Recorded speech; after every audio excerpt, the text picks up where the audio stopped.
tinatanggap ako ni Sir ngayon. Wala, umiyak na talaga. Kahit Bukas marami ako hindi na. pagkakamali, Kasi... mahal ko pa rin si Sir. Oh! At dahil ano naman, Nakakaiyak naman. Ay, grabe talaga.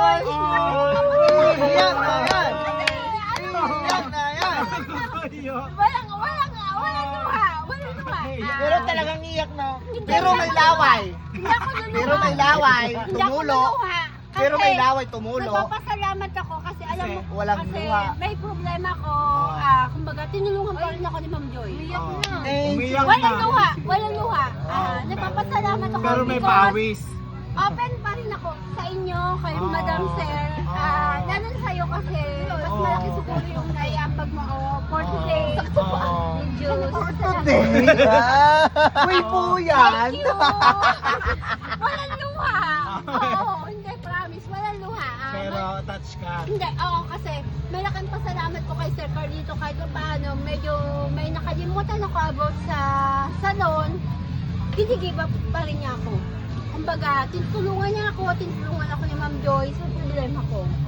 Malaking Ba, ano ba problema tulong sa mo? akin ni Ma'am Joy. Oo. Ba't ano bang problema mo? Ano problema mo? Alam na ni Ma'am Joy yun. tsaka ni Alam Sir nila, Carl. pero kami hindi.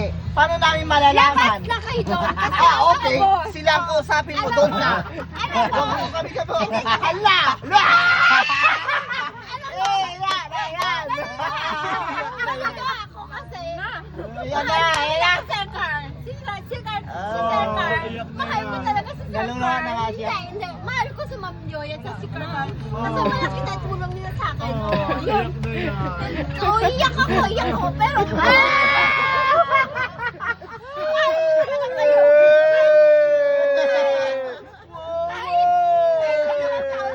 Nawala sa kanila. Mahal ko sila, lalo na yung Pati mga si anak Kuya. ko. Alam niya, lumapit ako sa kanya, tinanggihan niya ako, pero naintindihan ko, sir. Oo, naintindihan ko, pero mahal ko kayo. Bilang family, tinanggap niyo ako. Malaking pasasalamat ko kay Sir Carl. At lalo na kay Ate Linda. Kasi because kay Ate Linda. Dahil sa Ate Linda kasi naging way para bumalik ako kay Sir Carl. O alam niya yan. Alam ni Sir Carl yan. Ano man sabi mo sa Sino mga si anak Ate mo? Linda? Nagpapasalamat ako kay Ate Linda. Sumalaki itawa. Ano man sa mga anak mo? No. Ano Hindi. message? Ano masasabi mo sa mga anak mo? Ano message mo sa mga anak mo? Siyempre, Ah, first sa of mga all anak ko, dapat. Walang Oo. problema yun sa mga anak ko eh. Ang ano ko lang kay Sir Carl, kung may pagkakamali man uli ako ngayon, Oo. sana maunawaan niyo kasi Oo. may nakalimutan ako about sa salon. Yung para sa mga anak mo, message mo nga. Sa anak ko, kailangan ko silang pursigin pag-aaral kasi ang nanay nila hindi nakapagtapos. Oo. Good. Tama yan. Hindi, Tama totoo yan. yun, totoo yun. Kaya kayo mga anak, dapat Kasi, alam mo kung Carl, anong meron, Carl, mag-aral kayo. kahit anong tampo ko, ano ko sa inyo, mahal ko kayo, lalo na yung mga anak ko. Oo, Magpagkailan oo. mo. Hindi naman, Sir Carl, parang talagang sa loob ko. Ano masasabi mo kay Ate Remy, naka-blusang itim? Nahuli siya sa sarili niyang lambat. Alam mo, Sir Carl, kahit ako Ikaw ulit. nawala ako ng 2 years or ano man, hindi ko kayo Passport ulit yung 2 makakalimutan. years. Lalo ka na nagtulong sa akin bilang mag-salon. Kay best friend mo, ano masasabi mo? At sa best friend ko, walang iwanan. Walang iwanan best friend. Ay, di may iwanan? Walang iwanan. Kahit Iiwan kita. Pero alam mo, best friend, nagpapasalamat ako kahit pa paano na nagiging magkasundo tayo at welcome din ako kay Sir. Minsan, Magkasundo kayo kahit ano. kahit minsan, hindi mo ko makausap. Pero alam mo, love ko ang family. Family ni Puyi, family ni Sir. Sana intindihin mo rin ako. Ito. Dala ng problema ko rin. Nagmamakawa ako, tulungan niyo po ako, Hindi, ilabas hindi niyo ako ko sa nagmamakaawa. kulungan. Hindi ako nagmamakaawa, pero alam mo sa totoo lang, Carla, mahal ko sila. Mahal ko Sir Jerry, mahal ko si Sir... Sa tingin mo Carl. yung nakapalibot sa kanila, hindi? Hindi, alam ko naman. Ay, pero, message mo sa kanya. pero sa akin, Sir Carl, walang magbabago. Kahit ilang taon na akong mawala sa inyo, yung pa rin yung damdamin ko. Talaga? Alam ko minsan may attitude ako. May mahirap. attitude ako, pero Oo. Pero sana mahirap yung walang unawain magbabago. niyo- Unawain nyo rin ako kasi ang dami ko rin problema. Paano pag Alam ni nagpabunot Victoria, ka na ng ngipin lahat? maganda Pagbabago na ako. yun. Maganda na ako, Ay, syempre. hindi ah. Gusto na.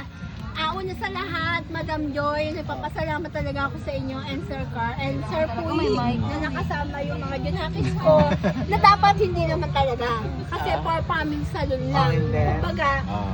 nasama yung mga Basta anak sa ko. December, palalagyan kita ng ngipin. Ay, thank you! Pero, papalagyan ka ng ngipin. Anong ngipin? Pero nandyan pa rin daw yung ngipin mo. Ipapatong lang daw. Dadagdag. Pero alam mo sa totoo lang, kahit masama ang ano ko kasi masama. Anong may masama? attitude ako na hindi nila naintindihan ni Ate Joy. Nagpapasalamat ako, open pa rin sila sa akin, kaya malaking pasasalamat ko. At lalo na kay Sir Puy, kasi Ano kung yung hindi dahil sa pangalawa? kanya, Wala hindi ako kang- nakapag-abroad. Ano nangyari sa'yo sa abroad? Minalas na. Thank you very much. Nag-tour lang ako. Kaya, kumbaga, nakabalik man ako sa salon, dahil kay Ate Linda, kung di rin umiyak si Ate Linda para kay Car, hindi totoo yun.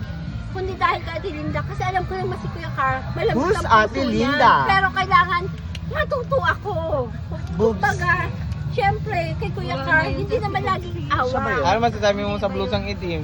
Sa blusang itim, Nahuli siya eto sa naman sarili niyang talaga to. lambat. Lahat naman ng family, Carlito, Salon, mahal ko yan. Kumbaga, Lasing na sila. dapat, Ay, gutom na ako. honestly, Adyan ka na. Okay.